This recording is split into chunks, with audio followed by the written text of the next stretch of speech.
देखिए, hello guys. मैं आपका आरवी कोचिंग 2.2 पर आप लोगों का स्वागत है। यहाँ पर इस आज की जो क्लास है, आज की क्लास में मैं आप लोगों को पॉलिनोमियल का जो कल का जो टॉपिक था उसमें बताया गया था कि आपको पॉलिनोमियल ज्ञात करना जब शून्य दिए गए हैं। तो आज का जो ये टॉपिक है, आज का जो है ये आपका क्लास आपका सेकंड हो जाएगा। इसके लिए क्लास सेकंड हो जाएगा। तो क्लास सेकंड में टॉपिक आपका वही है, टॉपिक आपका है कि बहुपद ज्ञात करना, यानी बहुपद ज्ञात करना जब शून्य के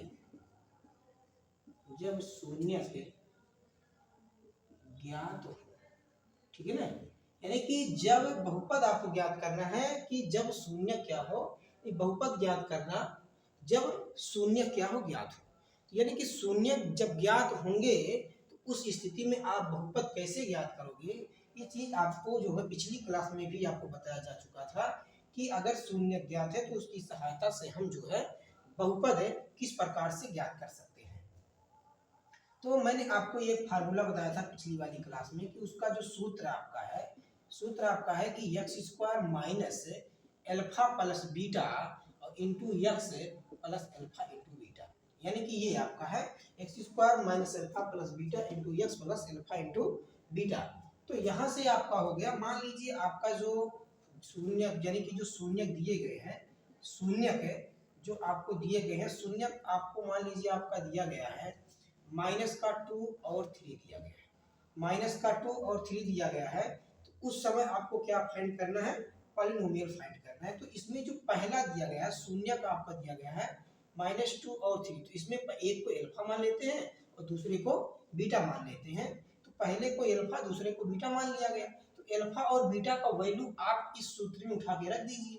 यहाँ पर देख लीजिए, जैसे एक्स स्क्वायर माइनस आपका हो गया, अल्फा का वैल्यू आपका कितना है -2, प्लस का सिंबल है तो प्लस लगा दिए, बीटा का वैल्यू कितना है 3 हो गया इंटू एक्स प्लस, उसके बाद में अल्फा का वैल्यू कितना है -2, बीटा का वैल्यू कितना है यहाँ 3 रख लीजिए। तो आपका हो गया एक्स स्क्वायर माइनस, उसके बाद में ये आपका हो जाएगा 3 में से जब 2 जाएगा तो बचेगा 1 बचेगा पॉजिटिव में क्योंकि 3 बड़ा है एक्स, और प्लस है और प्लस माइनस का मल्टीप्लाई माइनस हो जाएगा और 3 दूना कितना हो जाएगा 6। यहाँ से जब इसका हम एक्स स्क्वायर से मल्टीप्लाई करेंगे तो एक्स स्क्वायर माइनस 1 का एक्स में एक्स हो जाएगा और माइनस का 6, ये दैट इज आंसर हो गया।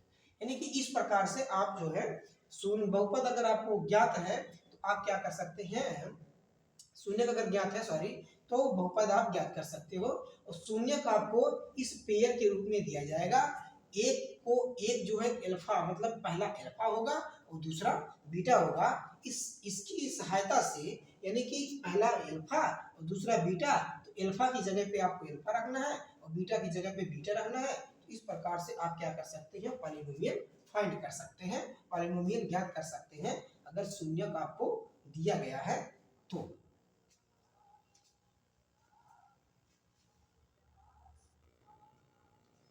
इसके बाद हम नेक्स्ट एग्जांपल देखते हैं, अगला एग्जांपल देख ले। मान लीजिए आपको जो शून्य दिया गया है, शून्य मान लीजिए दिया गया है -3 कामा -4, -3 और -4 शून्य का आपको दिए गए हैं। तो शून्य का अगर आपको -3 और -4 दिया गया है तो उस समय जो है आप पॉलिनोमियल कैसे फाइंड करेंगे। तो पॉलिनोमियल का फार्मूला आपका हो गया, पहले आप एक्स स्क्वायर रखेंगे, यहाँ एक को अल्फा मान लीजिए दूसरे को बीटा मान लीजिए। तो यहाँ पर हो गया माइनस, पहला हो गया -3, इसकी तरफ बड़ा ब्रैकेट हम लगा लेते हैं क्योंकि डबल माइनस है। तो -3 प्लस, उसके बाद में बीटा वाला वैल्यू है -4, ये हो गया इंटू एक्स प्लस, एक हो गया -3 दूसरा हो गया -4। तो -3 और -4 बहुत इजी तरीके से आप सीख जाएंगे इसको। एक्स स्क्वायर माइनस पहला आपका हो जाएगा माइनस का ये 3 हो गया और प्लस माइनस का -4 हो जाएगा इंटू एक्स हो जाएगा, और इस माइनस का माइनस से मल्टीप्लाई प्लस बन जाएगा, प्लस का प्लस से गुणा प्लस ही हो जाएगा यानी 12 हो जाएगा, 4 से 12 हो गया।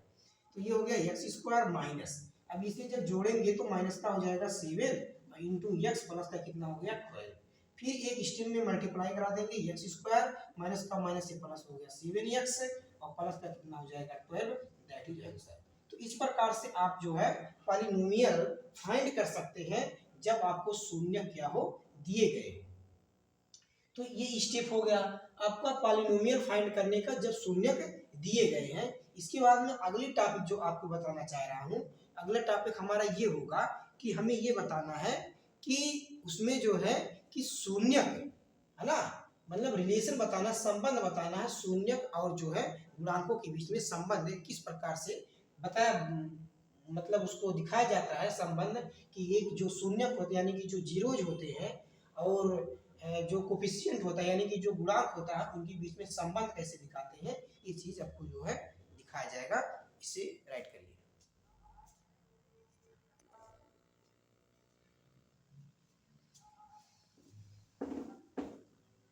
तो इसी के साथ में एक एग्जांपल और इस पे ले लेता हूं। तो हमारा जो अगला एग्जांपल है ये यानी कि जो शून्य दिए गए हैं, शून्य आपको मान लीजिए आपको शून्य दे दिए गए हैं कि अल्फा मान लीजिए आपका हो जाएगा 0 कामा माइनस का 2 हो गया, मान लीजिए 0 कामा माइनस 2 हो गया। तो आपको क्या करना है, बहुपद ज्ञात करना है। तो ये आपका हो जाएगा एक्स स्क्वायर माइनस, ये आपका पहला वैल्यू अल्फा हो जाएगा, दूसरा वैल्यू क्या हो जाएगा, बीटा हो जाएगा। अब यहाँ पर हमें क्या रखना है बॉक्स के अंदर, पहले क्या रखेंगे अल्फा, अल्फा का वैल्यू कितना है 0 प्लस, उसके बाद में माइनस में क्या रखेंगे बीटा का वैल्यू माइनस का 2 हो गया, ब्रैकेट 1 इंटू एक्स प्लस, यहाँ एक्स का वैल्यू क्या हो जाएगा 0, अल्फा का वैल्यू, बीटा का वैल्यू कितना हो जाएगा माइनस का। तो यहाँ से जब हम देखेंगे तो एक्स स्क्वायर और फिर हमें मिलेगा 0 प्लस माइनस से गुणा कर देंगे तो माइनस हो जाएगा इंटू एक्स, और 0 का इसमें गुणा 0 हो जाएगा। तो यहाँ पर हो जाएगा एक्स स्क्वायर माइनस, इसमें से घटाएंगे तो माइनस का 2 ही आएगा, माइनस का 2 और इंटू एक्स, और 0 लिखने का कोई मतलब नहीं है, यानी एक्स स्क्वायर और माइनस माइनस हो जाएगा प्लस 2x, ये दैट इज आंसर। यानी कि ये आपका क्या हो गया, एक पॉलिनोमियल हो गया उस समय जब इसके शून्य के 0 और माइनस के 2 थे। तो -2 और 0 जब शून्य थे उस समय ये पॉलिनोमियल है। तो इसी प्रकार से अगर शून्य का आपको मालूम है यानी कि दो जिसे क्वाड्रेटिक पॉलिनोमियल है यानी द्विघातीय बहुपद है, तो इसके अगर द्विघाती है तो जितने घात का बहुपद होता है उसके उतने ही शून्य होते हैं। तो अगर ये द्विघात का बहुपद है, द्विघात का बहुपद बनाना है तो आपके पास दो शून्य यानी दो जीरोज होना चाहिए। दो जीरोज आपके पहला एक ये अल्फा हो जाएगा, दूसरा बीटा हो जाएगा।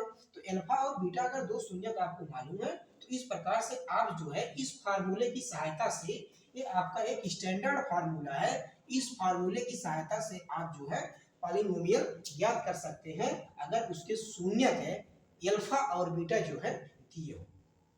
तो अगर ये वीडियो आप लोगों को मेरी बनाई हुई वीडियो बहुपद ज्ञात करने का जो इजी से इजी तरीका है, बहुपद ज्ञात करने का जो इजी से इजी तरीका है, अगर ये मेरा तरीका आप लोगों को समझ में आया हो तो इस वीडियो को अपने दोस्तों को पास शेयर करिए, और अगर आप चैनल पे नए हैं तो चैनल को सब्सक्राइब करिए। और जो भी प्रॉब्लम इसमें है आपको, यानी जो भी आपको क्वेरी करना है, जो भी पूछना है, जो भी डाउट हो उसको जो है कमेंट बॉक्स में लिख करके आप सूचना दीजिए, उसको जो है उसका आपको उत्तर आंसर आपको मिलेगा। Thank you.